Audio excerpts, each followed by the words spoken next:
Now coming on to another paper analysis which was sent in. Some of the quick feedbacks: when you are asked about questions related to map, make sure the locations are correct. The question asks about Gobind Sagar, and what has been located is the Gobind Vallabhan Sagar, which is the Rihand Dam. So it is not the Gobind Vallabhan Sagar but the Gobind Sagar which was asked in the question.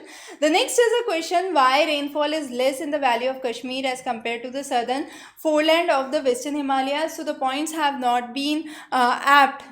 There is a lot of lack of knowledge which is there. Similarly, there is performance of Damodar Valley Corporation. Now here you have to explain why and how this corporation was established, because just mentioning the theory won't suffice, because power generation and flood control are not only just the roles being played by Damodar Valley Corporation, it's by all the HEP projects which are established. So what's so specific about Damodar Valley Corporation and the performance of the same? So just have a map and a quick statistics and table for the same.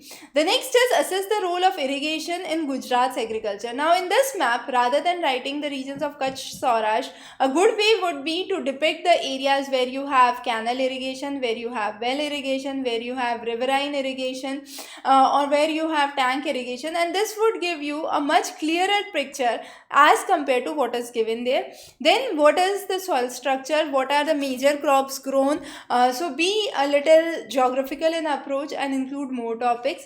Then is a question on architectural designs. Now under precipitation you have given, it has been given sloping roof in Western India, which is incorrect. Okay, because interior India, Western India would have flat roofs. Sloping roofs are usually seen in areas where you have heavy rainfall or snowfall. Then again, the material, the wall would be mud in the case of desert area, so that it remains cool inside. Then there is a sentence: local available material are used to create building. Now this is nothing from a geographical perspective, so be very specific in your answer writing. The next is a question on basic problems of rural development and how to generate employment and elevate poverty.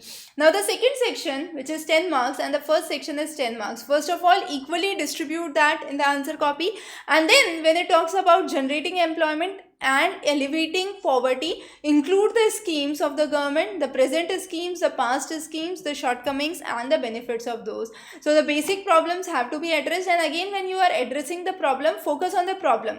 Do not say there has been a radical approach, bureaucratic approach, but what have been the actual problems in the rural areas and development.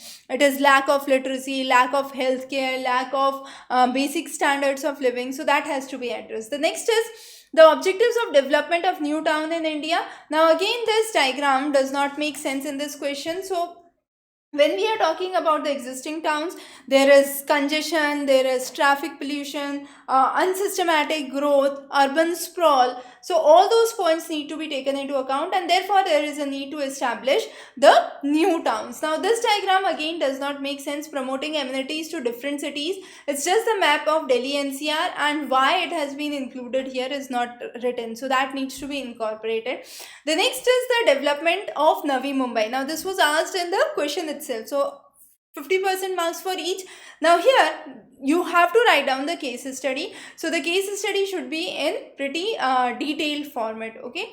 The next locations, again there is a little deviation from the actual marking, so be a little sure whether it's on the western side of the state or the eastern side of the state, which region you are marking the location. The next question: the seeds of the regional imbalance were systematically sown for the first time during British India.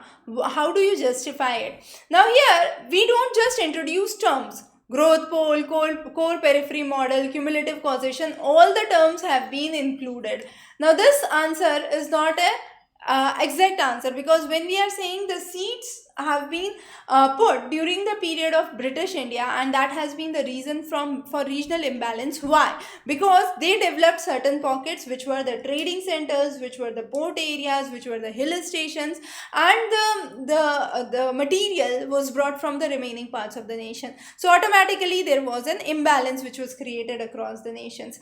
The logs and the wood being brought from the forest areas, cotton being planted, indigo being planted, opium being planted.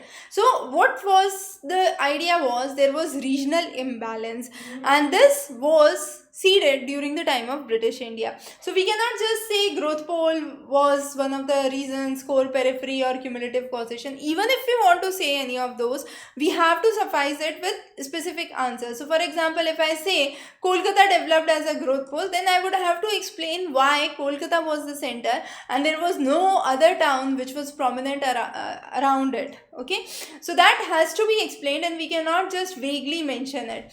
Now again, importance of Himalaya in Indian monsoon. This map does not make sense. The map has to be such that it is applicable to the question.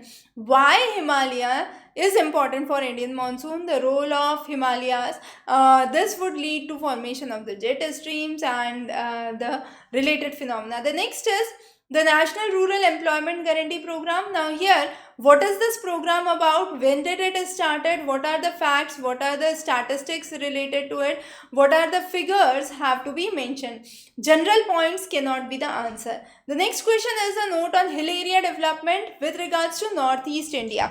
Now, simply a map of Northeast does not make sense. What are you trying to explain with this map is not clear. So what is required is we have to explain or move with either the target area approach or the target group approach, and then explain that here it is in case of target area approach, hill area development, the various major hill areas across India which needs to be developed, and Northeast is one of those. Then the major hills in Northeast, the major limitations in Northeast needs to be addressed.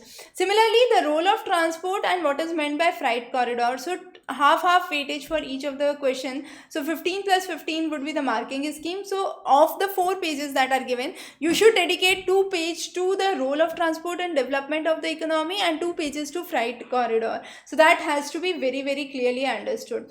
The next is connectivity and accessibility, measuring the intra-regional and the inter-regional development. So region, how do you classify a region? A region can be geographical, it can have political boundaries, it could be based on resource base. So I can say you have a desert region versus a forest region, or there can be based on political boundaries. So Gujarat region versus Uttar Pradesh region.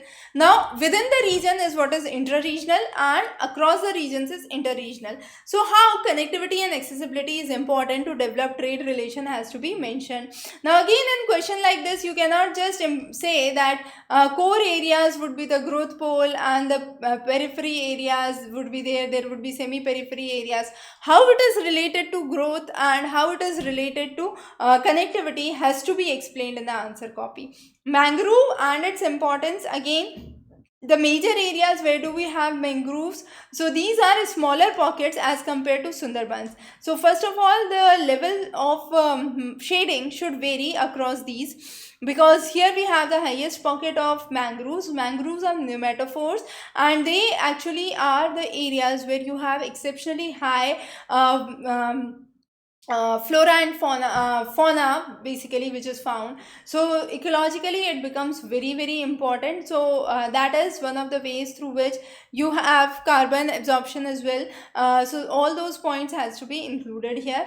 The next is the salient features of Swarn Jayanti Gram Swarojgar Yojana. The facts and the figures, when it was established, with what aim it was established, has to be introduced, and make sure that there is no lot of empty spaces. Like here it appears that there were no point and the whole page is aimed to fill this space which is given, because the spacing suddenly changes. Now here you can see the content is closer and here the content is spacing suddenly changes. So that should not be the case.